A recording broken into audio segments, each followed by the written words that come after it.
I have carried this secret so long it settled into my bones like old winter. For 40 years I told myself that silence was safer, that if I kept my head down, kept the house clean, kept the coffee hot, the past would stay where I left it. But silence is a poor lock. It keeps out help more than it keeps out harm. So tonight I will put a key in your hand. This is my true story. Before I go on, a gentle note for your heart. What follows includes spiritual manipulation and domestic violence. I will not use graphic details. I will speak softly and plainly, the way I wish someone had spoken to me. If you need to pause, breathe, or step away, please do. Your peace matters more than my telling. I grew up believing good men wore pressed shirts and good women kept their doubts quiet. In our small desert town, faith moved like the wind, everywhere and inside everything. We met 3 nights a week in a room that used to be someone's house, now lined with plastic chairs and a wobbling table that served as a pulpit. The man who led us had a deep voice and a perfect tie. He knew his verses by heart and our weaknesses by instinct. When he looked at you, it felt like he could see the thought you were about to have and forgive it in advance. People called that discernment. I would learn another word for it later. Back then, I was a young wife with careful hands, married to a man who rose before dawn and came home after dark. We did not talk much. I moved around him the way you move around heavy furniture, slowly, so nothing falls.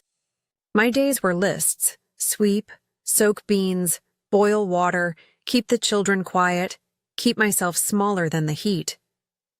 I was faithful and I was lonely, and those two truths can live in the same body without anyone noticing from the outside. He noticed. The elder with the spotless shoes. "You seem tired," he said one night as the room emptied. "Come by for study. Let's strengthen your faith." I wanted to be seen for something other than my chores. I wanted to be good.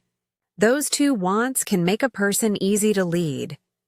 I will show you how a prayer can be used like a rope, and how a verse can be turned into a cage. I will show you the cost of being called special by a man who needs you to keep a secret. I will show you a door that looked holy from the hallway and what waited on the other side. What I agreed to that October afternoon can't be undone. The town wasn't on most maps, just a dot between a bigger city and the edge of nowhere. In summer, the heat came off the road in shivers, and dust settled on everything. On the laundry, on the dog's back, on your tongue if you spoke too long. We had a store that sold nails, licorice, and gossip in equal measure, a feedlot that smelled like a lesson, and 2 payphones that worked when the wind agreed. Nights were quiet except for trains that sounded like long, tired sighs. I lived in a square house my husband built before we married. Cinder block walls, tin roof that sang when it rained. The floor was polished cement that held the days cool the way a palm holds water. We kept our plates stacked under a towel to keep dust out, and the good cups turned upside down like sleeping birds. The bathroom was out back. You learned the stars by walking to it. Our marriage was arranged by people who loved order more than surprises. He was older, with hands like tools, useful, blunt, hard to argue with. He rose before the sun, came home after dark, and brought the smell of cattle and sweat inside like a second coat. He believed a tidy house made a tidy life. He believed quiet meant peace. He believed a woman's duty was a list she should finish before her coffee cooled. I made the lists. Sweep, soak beans, boil water, wash shirts in the big sink, pin them to the line, mend the elbows, mind my tone. I could shell a bowl of peas without looking, my fingers learning what my mind had no time to think. The radio only picked up 2 stations, one for weather, one for worship. I kept them low so I wouldn't wake the baby inside me, even on days when my own thoughts were louder than either channel. We met 3 nights a week in a house-turned hall with plastic chairs and a wobbly table we called a pulpit. People arrived early to be seen arriving early. The elder's voice filled the room like dark honey, heavy and smooth. He called us by name with a softness that made you step closer. When he shook your hand, he used both of his, as if your worries were small enough to hold. In a place where women were supposed to be background, his attention felt like a light turning toward you. I told myself it was fatherly. I told myself many things. At home, words were counted like bread. We spent them carefully. He talked about fences and feed and fuel. I talked about beans and blankets and boys who grew out of shoes overnight. We spoke across the table the way neighbors talk across a fence, friendly enough but always a gate between us. Sometimes, after the dishes, I would stand at the sink and watch the sky go the color of a bruise, wishing for something I could not name without sounding ungrateful. Loneliness can live in a full house. It sleeps on the couch. It eats at your table. It nods along when people pray for your blessings and says nothing after. I ironed his shirts so flat you could have used them as signs. I learned the trick of keeping quiet without feeling erased. Hum while you work. Count to 100 when your name is called like a command. On Thursdays, he said the elder was wise to offer special studies for women. "You'll learn your place better," he said, which he meant as kindness. I nodded, but inside me, something small and stubborn lifted its head. Not rebellion, not yet, just a wish to be seen as more than hands that never rested and feet that knew the path between stove and table by heart. In towns like ours, the wind carries dust and news. Both settle where they will. I didn't know yet that the same wind would someday strip paint from the door of my old life. Back then, I only knew the ache of being invisible in a place where everyone knew your name. I wanted someone to look at me and see a person, not just a job done well. That want, simple, human, hungry, was the open door he would find. He did not hurry when he walked into a room. He let silence arrive before him, the way a good song lets the first note ring. His shirts were always pressed, his shoes so clean they reflected the ceiling. He knew everyone's names and the names of their mothers, and when he prayed, he sounded like he had been practicing with God all afternoon. People leaned forward when he spoke. Even the babies went quiet, as if his voice had the weight to lay dust down. The first time he asked after me, it was in front of others, safe, ordinary. "Sister, are you resting enough?" he said, as if rest were a thing women in our town were allowed to own. He smiled when I stammered. "Come by Thursday," he added. "I have a study that may help." He said study the way other men said food. Like he meant to fill a hunger I had not named out loud. At his house, the air was cooler.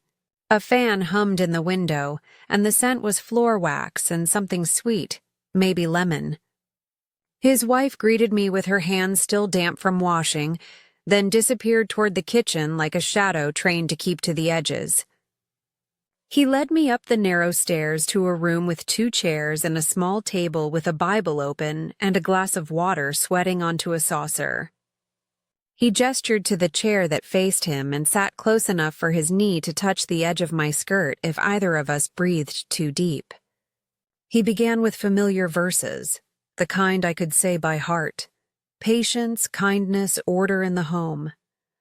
He asked questions the way fishermen feed line. Give, take, never enough to let you go, never so much you felt the tug. When I answered, he nodded like I had offered something rare. "You see clearly," he said. "There is a sweetness in your spirit. We must protect it." I had not been called sweet in a long time. Mostly I was called dependable. Then the study turned just a degree. He read from a book we did not read in public much, the one about lovers who praise each other like gardens and rivers. He called it poetry. He said God gives beauty as a sign of favor. He said some women are especially gifted with grace, and the church needs such grace to soften hard seasons. His eyes rested on my face for a beat too long when he said it. I felt the glance like a draft under a door. When he prayed, he placed his hand on my shoulder, heavy and warm. "Father," he said, "guard this daughter." His thumb moved once, the smallest circle, and then was still.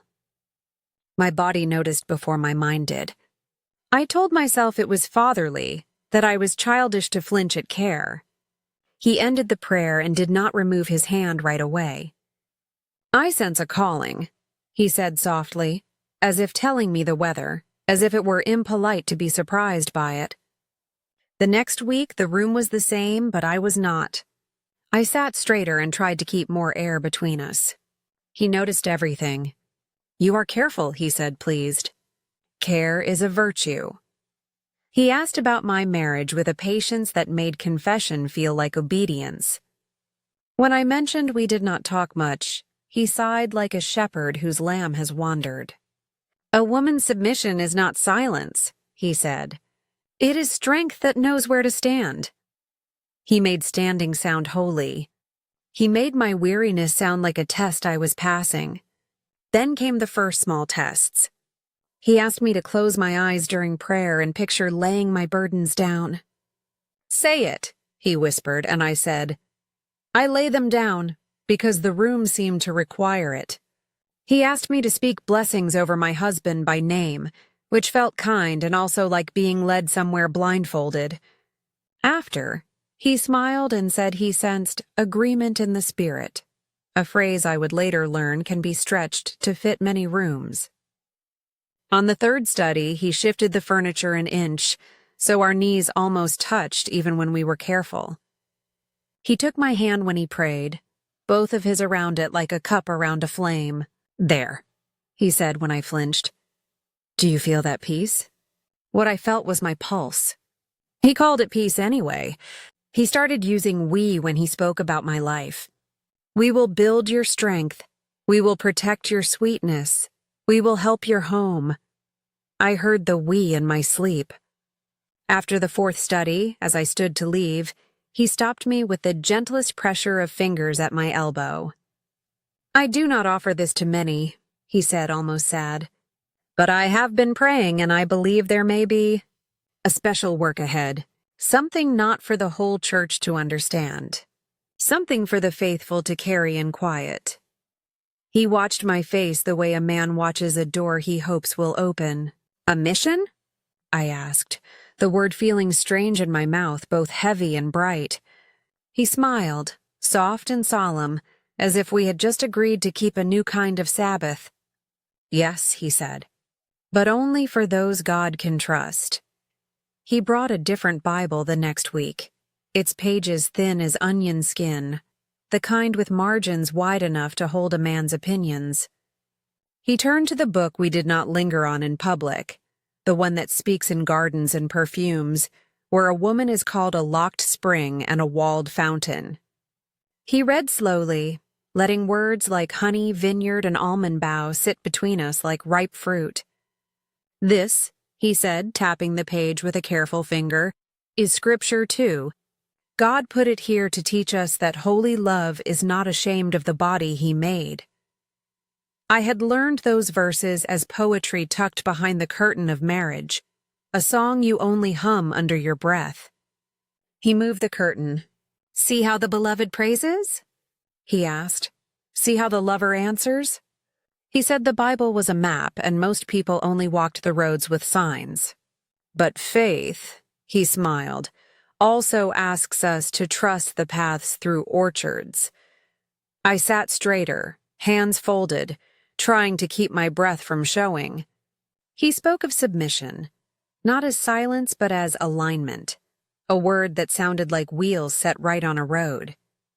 "A wife's alignment," he said, "is what allows a husband to steer toward blessing." When I shifted in my chair, he nodded like a teacher pleased to see a lesson land. "No shame," he said gently. "Shame is from the accuser. God clothes. He does not expose." Then the boundaries began to blur the way a line blurs when water runs over ink. He asked me to pray aloud about my conjugal duties, words that felt like a ledger. He asked whether I found joy in them.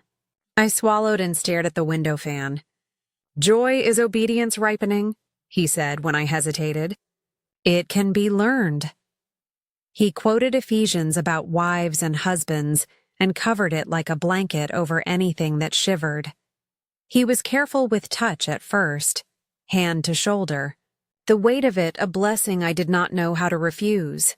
Peace, he would murmur when my muscles went taut, calling my flinch by the name he needed it to have. During prayer he sometimes held my hand, both of his around mine, and spoke of anointing and impartation, how the Spirit often moved through contact. Each week the contact lingered a second longer, like a door that almost shuts but catches on a rug. He returned to the song and read a verse about lips and lilies, then closed his eyes as if overcome by beauty itself. We have been so afraid of what is holy that we call it unclean, he sighed. But the enemy counterfeits. God originates. Intimacy was his idea. He said the word intimacy the way a careful person says medicine, necessary, bitter if misunderstood, sweet if swallowed right. When I confessed that I felt wrong even listening, he praised my tender conscience and then turned it against me. Tenderness can be tricked by tradition, he said. Your mind has been trained to fear the very gifts God designed to heal your home. He smoothed the page with his palm, more caress than gesture, and kept teaching. Then came the stories, retold with the edges sanded down until they fit the shape he needed. Sarah and Hagar, a lesson in yielding to a plan larger than comfort. Ruth at Boaz's feet, courage to approach a man of God in an unconventional hour. Esther in silken risk, using beauty as obedience. These women, he said, stepped outside ordinary fences because they trusted the shepherd, not the gate. The room felt smaller each Thursday, the air thicker, as if the verses themselves exhaled and asked to be believed his way or not at all. He began to say we more often, to claim my life with pronouns. We will guard what God is forming, he would whisper. We will not cast pearls before swine. Secrets dressed up as stewardship. I tried to talk to my husband about the new studies, about how the elder said submission was strength. He grunted, pleased by anything that sounded like order, and told me to pay attention. I did. That was the trouble. Attention, turned the wrong direction long enough, becomes agreement. One afternoon, the lesson slid from words to parable. He set a pitcher and 2 cups on the table. Grace, he said, pouring water from one to the other until it brimmed. Must have a vessel. He lifted the cup toward me, and I watched the meniscus tremble. Some vessels are chosen because they will not spill, chosen. The word moved through me like heat. I wanted to be chosen for something other than drudgery, other than endurance. He saw it in my face. He always saw. He lowered his voice the way people do when they pretend to be overheard by heaven. I have prayed, and I believe the Lord has revealed a mystery about your life. Not for public ears, not even for those closest to you yet. A calling not all will understand. I stared at the picture and thought about orchards and paths without signs. What kind of calling? I asked, my voice a thin thread. He closed the Bible on the song and rested his hand on it like a seal. A mothering that is not ordinary, he said. A role reserved for a woman God can trust with a destiny child. He let the phrase sit between us until it glowed with borrowed light. You, he whispered, are a chosen mother. The afternoon it happened was the kind of heat that presses a town flat. Even the flies seemed tired. His wife opened the door, smiled with her eyes down, and said she had errands across town. You two study, she murmured, as if study were a blanket she tucked around us. The fan hummed in the window upstairs, pushing warm air from one corner to the other. On the small table lay the Bible, a pitcher of water with sweating sides, and 2 cups that waited like open hands.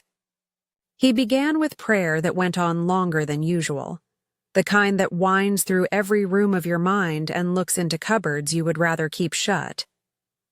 He thanked God for soft hearts, for obedience that does not argue, for the mystery of holy love. He spoke my name like a petition and a prize, and when my eyes watered, he called it confirmation. His hand rested on my shoulder, heavy, sure. Peace, he whispered when I stiffened, as if the word could rename what my body knew. When he opened the Bible, it was to the song again, the page already worn where his fingers always landed. He read about gardens and fountains, about a door that is closed to others, open to the beloved, and his voice fell to a hush at the word beloved as if the room itself should bow. Then he turned to letters about mysteries, and marriage as a picture, and back again to submission that sounded less like kneeling and more like dissolving until he said when. I have fasted, he said, setting the Bible down and looking at the ceiling as if waiting for a nod from above. I have waited on the Lord with fear and trembling. The impression is clear now, not vague like before. You are called to bear a child with a destiny. Your home cannot hold what heaven intends. God sometimes chooses an unusual road for a holy reason. He reached across the table and took my hands in both of his. I would never ask, he said, if I had not been compelled by the Spirit. I have asked him to release me from this burden. He did not. I heard the words and felt my world tilt. The edges of the room grew soft like heat over asphalt. I thought of my husband coming home with dust in his hair and disappointment in his mouth. I thought of the boy inside me who was not a boy yet, only a hope I had not dared name. I thought of wanting to be chosen for something other than chores and silence. Then I thought of the fence I had always believed would hold, and I felt it sag in one place where the post had rotted and no one noticed.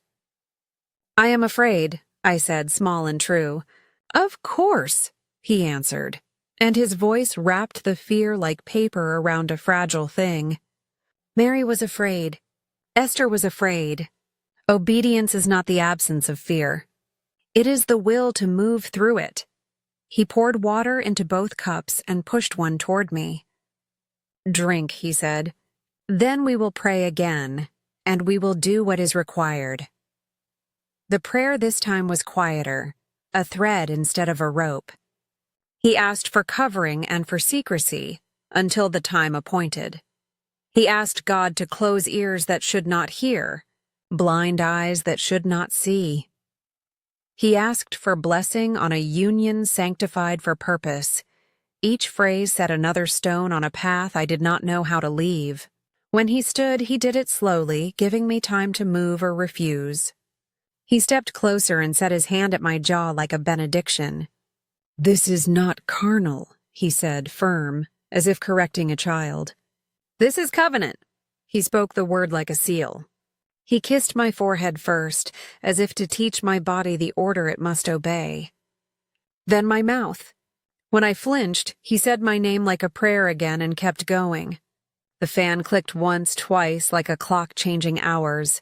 Outside, a train dragged its sorrow across the distance. I will not draw a map of the rest. There are rooms we do not invite strangers into and still tell the truth. I will tell you what I told God afterward when I lay on the narrow couch and tried not to hear my heart in my ears. I told him I wanted it to be holy because the alternative would break me in a way I did not know how to mend. I told him I wanted to be wrong for the right reason. I told him I was tired of being no one's first thought and how easily a woman can mistake attention for love when attention is rationed. He was careful afterward, all pastoral tones again, as if we had just completed a hard lesson that left me wrung out and grateful. He poured water and said we must be wise. No one will understand, he warned. They will call holy things unclean. They will not see the larger plan. We must protect the work. He asked me to come at different times. He told me to change my route. He gave me sentences to say if anyone asked where I had been. Women's study, helping with preparations, advanced training. He smiled as if the last were a joke we shared. He framed secrecy as stewardship, silence as strength.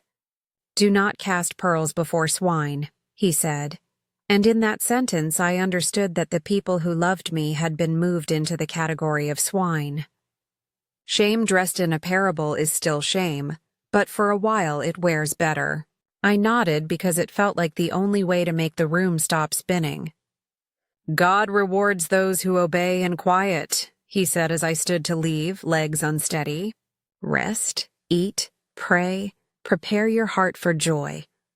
Joy sounded like a word for someone else. That night at home, I moved through the list like a person walking underwater. Boil water, stir beans, wipe table, answer questions with small sounds. I kept my eyes on my hands because my hands were still mine, still good at useful things. In the mirror, I looked like myself, which felt like a lie too obvious to trust. I slept and dreamed of orchards with no fences, and woke with the taste of fear like pennies in my mouth. Weeks passed and routines grew grooves. I told myself the story the room had told me, and repetition made it smoother. He prayed before and after. He said a verse over everything like a napkin over a stain. He spoke of timing, of how God decides the hour for seeds and rain. And then, one morning, alone in my kitchen, I pressed my palm low against my belly and felt a flutter like a question answering itself. I sat down hard in the nearest chair. The kettle started to scream. I did not move to lift it. In the space between the first whistle and the second, a thought formed with the clarity of a bell. This will not stay a secret. It started with a hem that could not hide a belly any longer. Scarlet had always been slight, a bird of a girl with wrists like question marks. One Sunday she came in with her shawl pinned tighter than the weather required.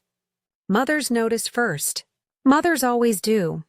The whispers were not cruel at the start, just amazed, like people who find green shoots in hard ground. Her father asked after meeting, voice low and dangerous, whose fault it was.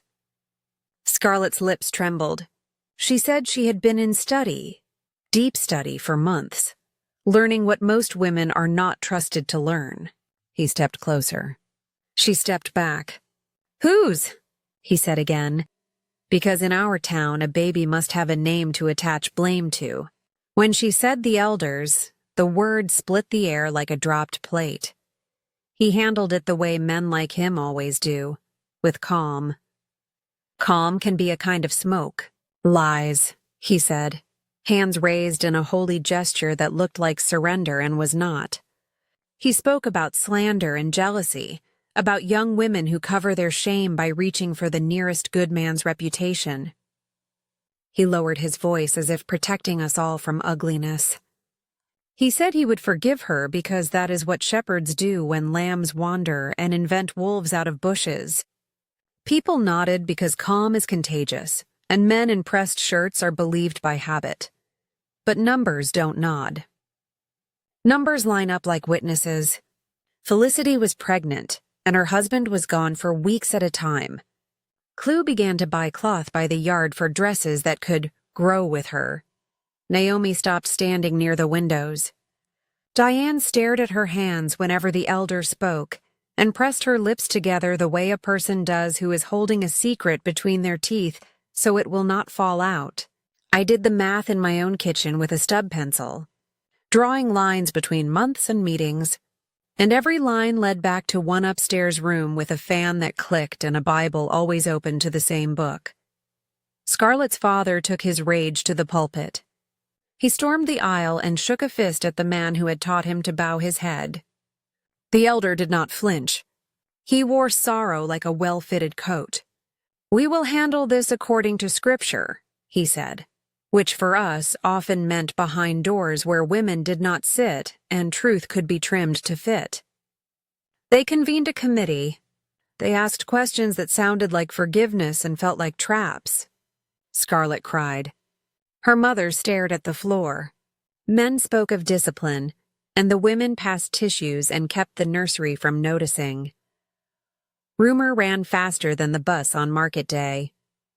Neighbors began to count on their fingers in their kitchens too, and the numbers pressed them toward a conclusion they did not want. Some chose a simpler math.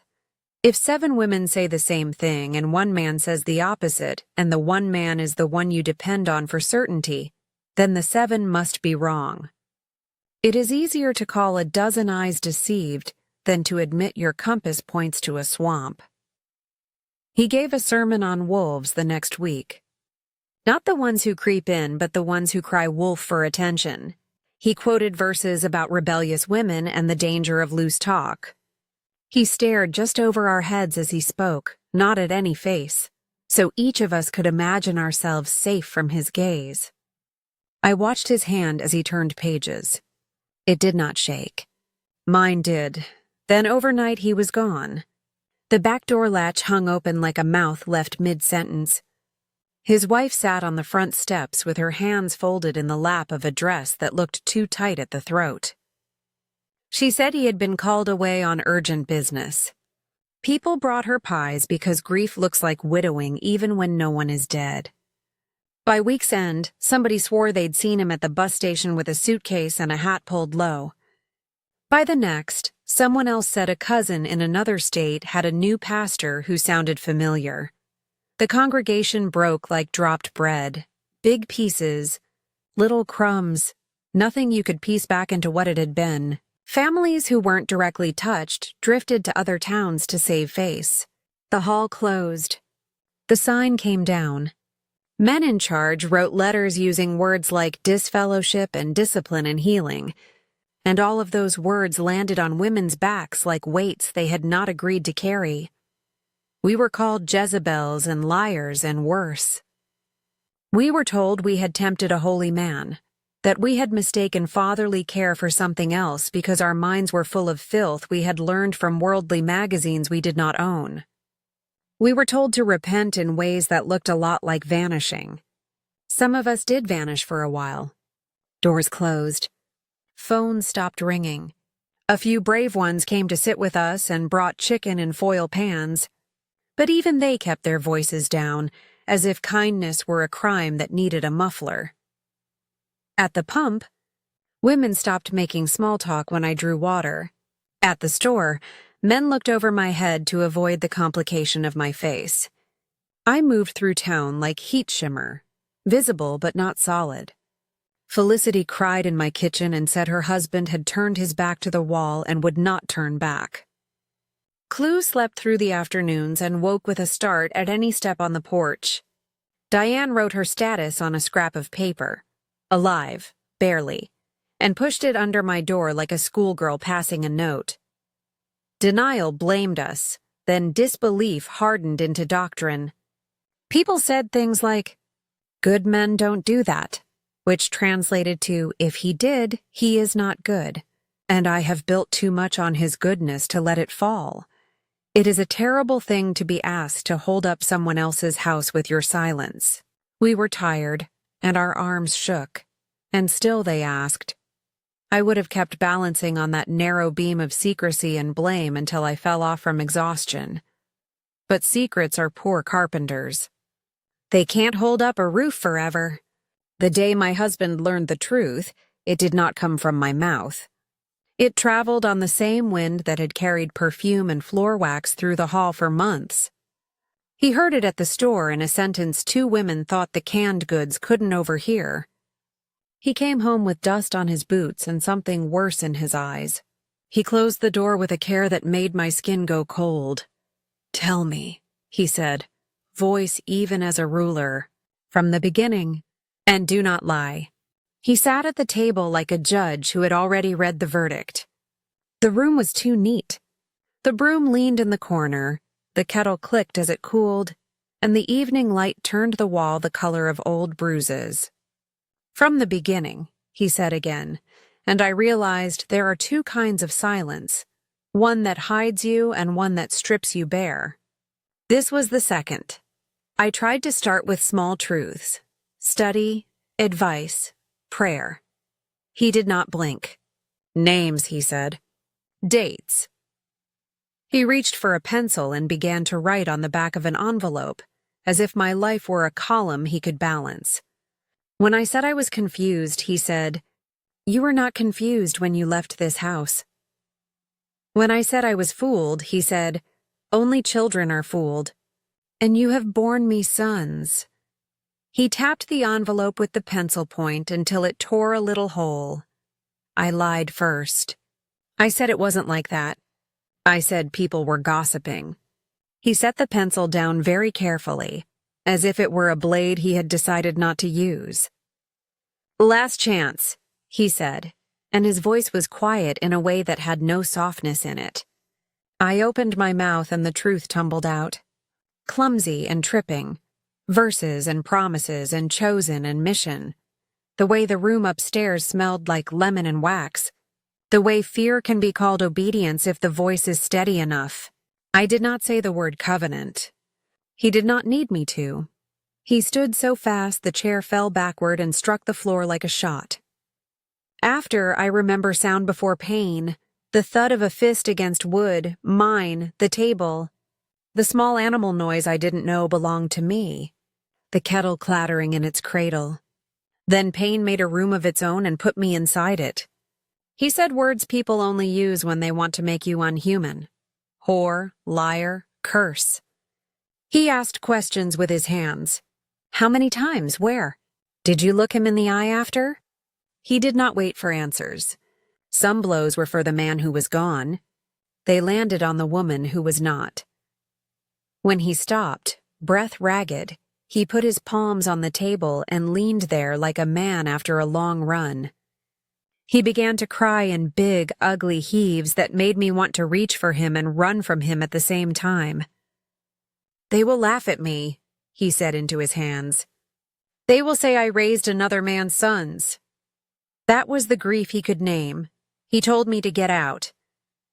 Take what you can carry and go to your holy man, he spat, and then laughed at his own cruelty. He said if I stepped back over the threshold he would kill me, and the part of me that had been in rooms where words meant what they shouldn't believed him. I tried to gather the boys and a bundle of clothes. He took the bundle, opened the door, and threw it into the yard. I picked it up with shaking hands and pressed my cheek to the babies' heads and did not look back when the door shut with the finality of a lid on a coffin. Night was loud with insects and the far-off drag of a train.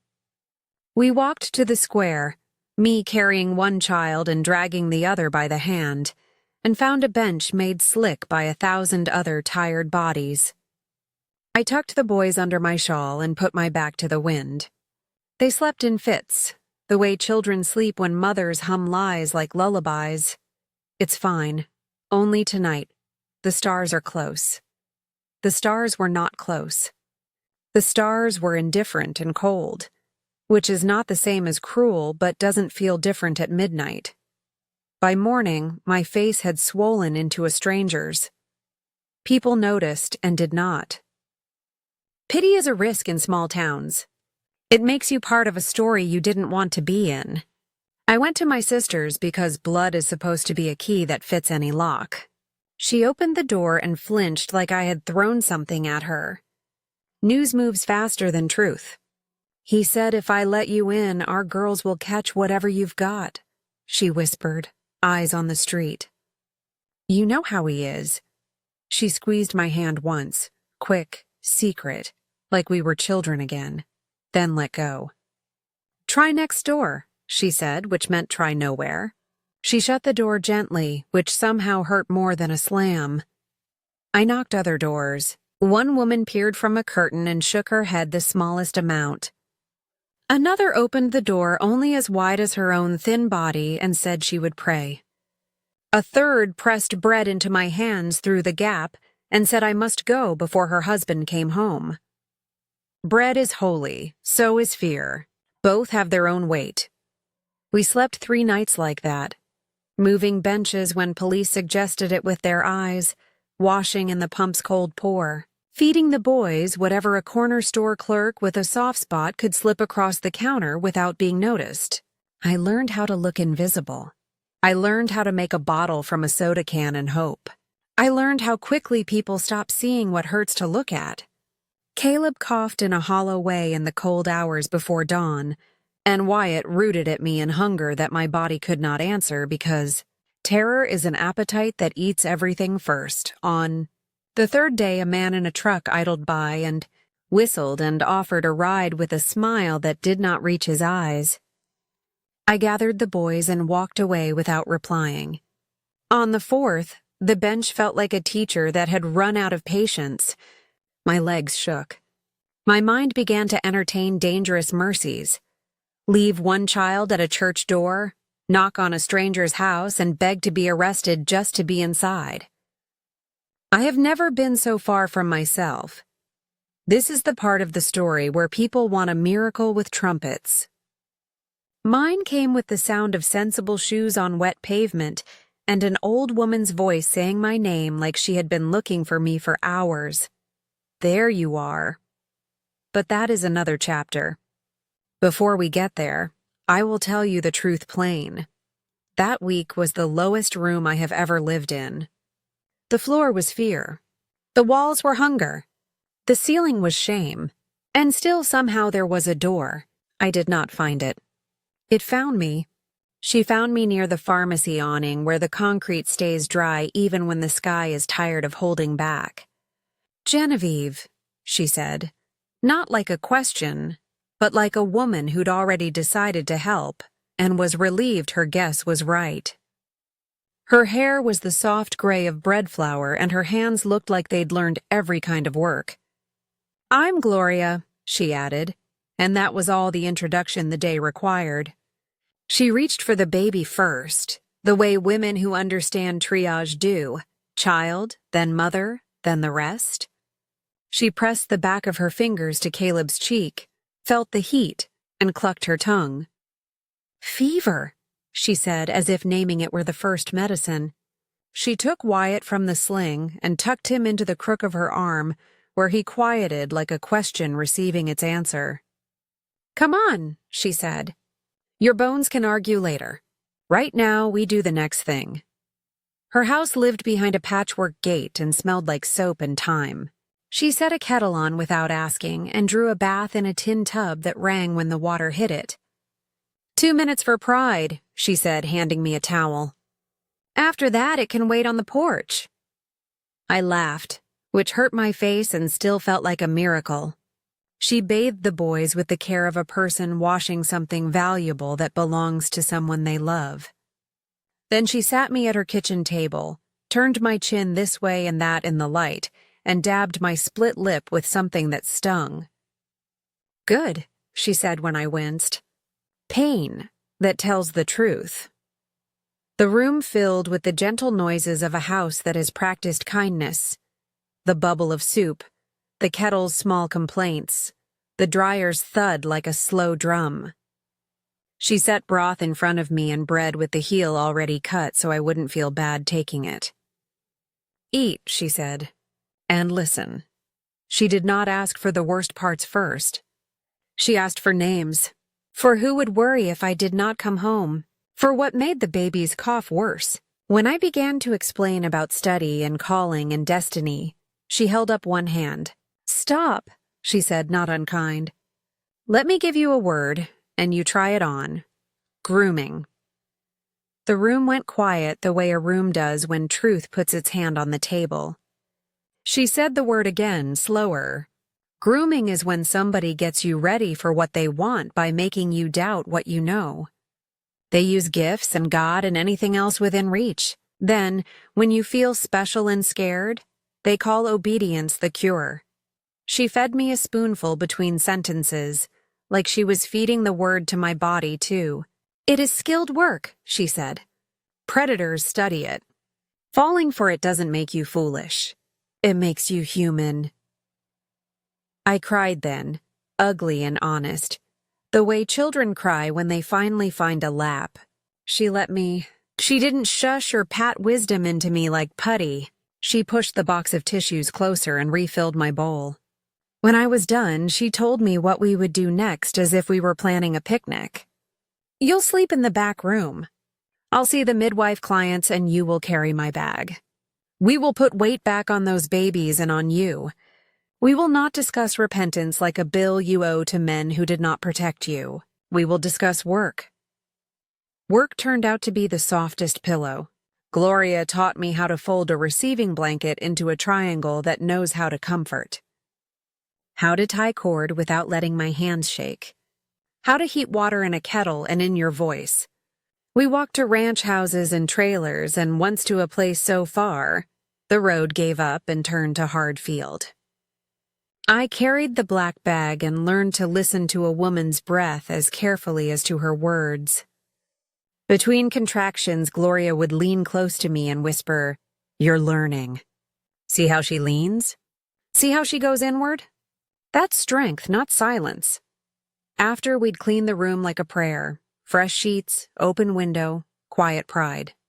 At night, she taught me a different vocabulary. Trauma, she said, is what happened to you.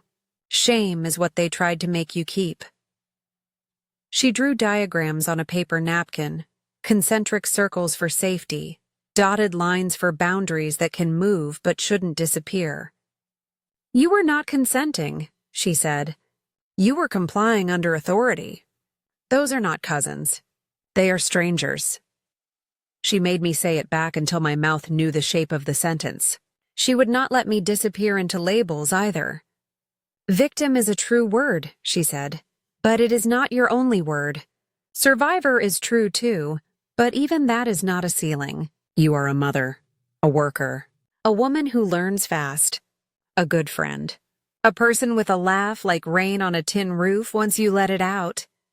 She handed me a mirror and tilted my face toward the light. Look, not to judge, to recognize. When the officers came months later with notebooks and careful voices, I did not hide behind the pantry door. I sat at Gloria's table, the same place she had named the harm, and I named it again, slow and exact. After they left, I shook so hard the spoon rattled in my tea. Gloria covered my hand with hers. That, she said, nodding at the door, was holy work.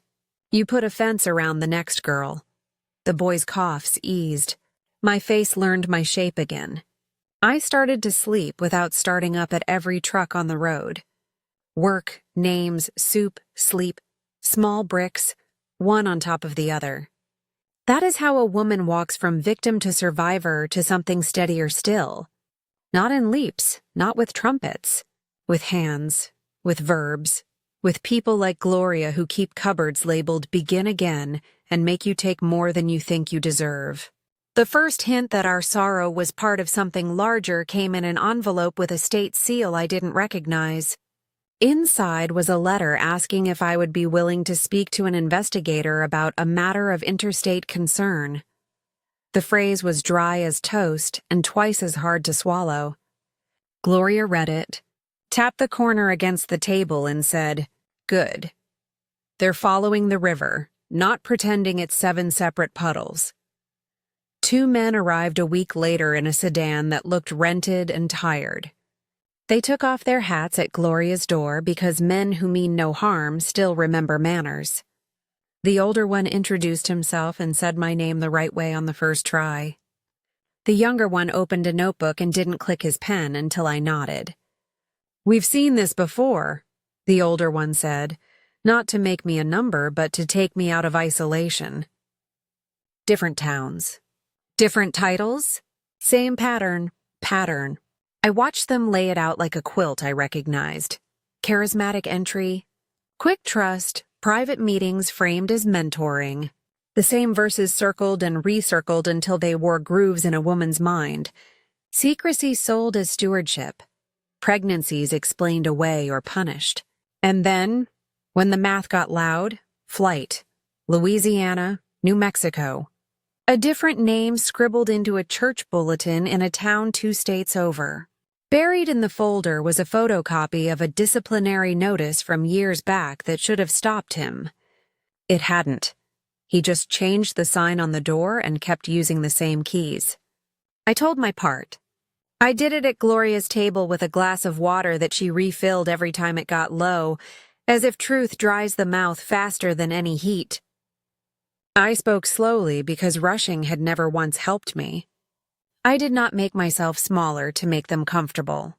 When my voice shook, the younger one looked at the wall like a man who refuses to watch a person drown. When I needed a minute, the older one said, "Take your time." Like those 3 words were the entire difference between harm and help. They asked me to say certain sentences twice, not to trap me, but to make the chain of cause and effect clear enough to hold in court. He used spiritual authority to obtain sexual access, the older one said carefully, and I realized I had been calling air by the wrong name for years. "That's a crime," the younger one added, plain as a fence post. "There is relief in hearing the law name what you've been told was your fault." Paper began to move. Subpoenas, affidavits, statements crossing state lines in copier-warmed stacks. It wasn't glorious. It was clerks with red eyes at 4 in the afternoon. It was stamps and signatures and calls placed from hallways with bad reception. It was a woman in another town whose voice, when I heard it later, sounded like mine from a year ago. Thin, then steady. It was a detective who drove 3 hours to hand-deliver a form because the mail had failed us enough. They found him preaching under a new title in a metal building where the air smelled like bleach and hope. He had a fresh set of phrases and the same old plan. There were already 2 women. One had a baby on her hip. One had the look in her eyes that told me she had almost convinced herself the bargain was holy. The arrest was not dramatic. He did not curse or spit. He asked for his Bible, and someone slipped it into a plastic bag, and the click of a pen wrote the time. I did not go to the hearing in that first town. I went to the creek. Later, when the case folded my town into theirs, I stood in a courtroom that had never held me before and spoke, not to the man, but to the record. Truth that lives only in bedrooms and kitchens is too easy to erase. You have to walk it into rooms with microphones and stenographers and let it sit there until the air around it changes. The sentence came down on a Tuesday that was otherwise ordinary. 15 years. The number did not feel like triumph. It felt like a sign posted at the entrance to a road, closed. It did not reopen the years he had taken. It did not refund the faith he had spent. Justice is not a time machine. But it is a fence, and fences matter. They keep sheep in and wolves out long enough for the flock to catch its breath. Afterward, women I had never met wrote letters with loops and careful commas. Because you spoke, I believed myself. Because there was a case number, my mother listened. Because he had a sentence, I had permission to stop blaming myself. Shame that had hung like a wet blanket began to steam in the sun and lighten. Truth did not erase what happened. It reframed it. I was not a woman who had ruined a holy man. I was a woman harmed by a practiced predator who had finally met a door he could not unlock. Gloria called it a sacrament of paperwork, the way ordinary pages can be turned into protection when good people choose to keep showing up with pens. We taped a copy of the docket sheet inside the cupboard labeled, "Begin Again." Not to celebrate, but to remember. When the old voice tries to call me names it taught me, I open that door, touch the paper, and say out loud, "I told the truth, and the truth held." Then I make tea. Because justice is better with something warm in your hands. I told the boys early, not all at once. Not like a storm, but like rain that starts soft and waters what needs it without washing anything away. When they were small, I said a man hurt me using God's name, and that was wrong. When they were older, I said some people dress harm in holy clothes, and you are allowed to run from anyone who makes you feel small, even if they carry a book. In their teens, I added the words consent and power and grooming, and we practiced sentences in the kitchen the way other families practice free throws. No, I'm not comfortable. I need another adult in the room. They laughed at first, then tried the words on and stood taller. When love knocked again, it did not sell anything. Wayne asked, he didn't assume. "Can I hold your hand?" The first time. "May I kiss you?" The second. It sounds quaint until you've lived without the question mark and learned how much harm a period can do. Consent turned out to be a kind of music, call and response, never a solo forced over silence. He asked about my history to understand, not to study weaknesses. He did not make my pain the price of his closeness. We made a rule. Any door we walk through, we both see the handle. Any plan we make either can say stop and be thanked for it. Respect became our habit, not our performance. We married in the yard with laundry strung like flags and potato salad sweating in its bowl. He brought me a broom with a good handle as a joke, and I kept it because we sweep well together. He adopted the boys when they asked. There was no ceremony big enough to hold what it meant. Still, we signed the papers and celebrated with pie. He taught them how to measure twice and cut once. I taught them how to apologize without the word if. We taught them both parents cry sometimes and neither has to be ashamed. The boys grew into the kind of men you can trust with keys and babies, and the truth. Caleb builds engines to live longer and refuses to overcharge a woman who looks worried at the bill. He keeps a jar on the counter for people who are short that week and pretends it's always been there. Wyatt runs a school where the rules are written in words children can use. Hands help. No is a full sentence. Adults tell the truth. The walls have windows. The counseling room has 2 chairs and a door that doesn't latch all the way on purpose. He tells me the teachers practice saying, "Thank you for telling me," until it comes out like breath. Repair spread wider than our house. We started with what we could touch. A cupboard in the church basement labeled with verbs. Eat, call, rest. A 2-adult rule for meetings with youth and women.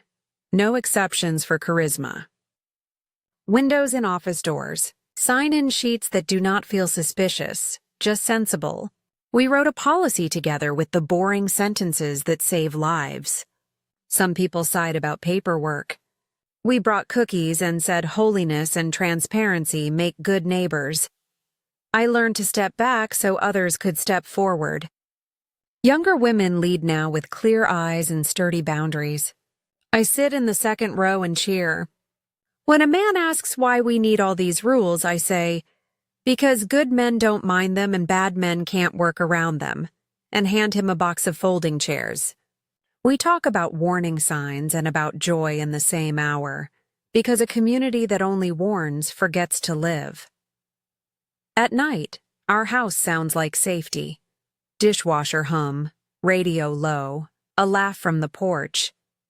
Sometimes I catch Wayne watching me like you watch a clear day after a long storm, grateful and a little surprised it held. I watch him back. There is no prophecy in our marriage, only choices, over and over. That turns out to be miracle enough. Here is what I wish someone had handed me on a small card I could keep in my pocket. Plain words that light up when you need them most. Red flags. Anyone who needs secrecy to stay kind. Anyone who calls your questions rebellion. Anyone who rushes closeness and names it destiny. Anyone who quotes verses to move your boundaries. Anyone whose rules change when doors close. Anyone who tells you you're special in a way that makes you smaller. Anyone who asks you to hide from people who love you. Anyone who makes your body say no while your mouth is arguing with itself. Believe your body first. Safety checks you can use today. Keep one friend who hears the unpolished truth. Agree on a code word that means, call me now or come get me. Meet in rooms with windows. Leave doors cracked. 2 adults for counseling, teaching, rides, no exceptions. Put emergency numbers on paper where batteries don't matter. Hide a little money for yourself. Photograph documents. Teach kids the sentence, no, I'm going to tell, and praise them for using it. In your faith spaces, choose transparency over talent every time. Healing is not grand. It looks like water first. Food you can keep down. A clean pillowcase. One walk around the block. Making your bed to claim a rectangle of order. Saying one true sentence to a person who earned it. Writing one line before sleep. What went right today? Even if the answer is, I opened the window.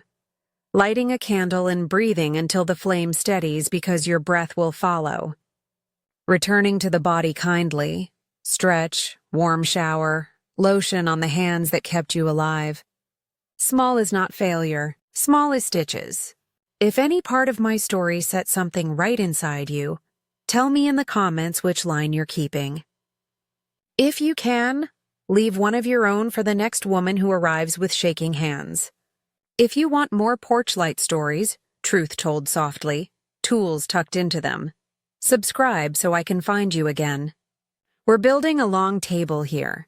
One chair for the teller, one for the listener, an extra always ready. Tonight I'll do the little liturgy that keeps my house gentle. I'll wipe the table, rinse 2 cups, crack the window for new air. I'll say the names of women who taught me to stay. I'll set the porch light on low, the way Gloria did, not to chase the dark off the whole world, just to make a clear place to stand. If you need it, that light is for you. Step onto the square of gold. Breathe. When you're ready, tell the truth you can carry. The door will sound like a page turning. That's how we begin again, stitch by stitch, breath by breath, together.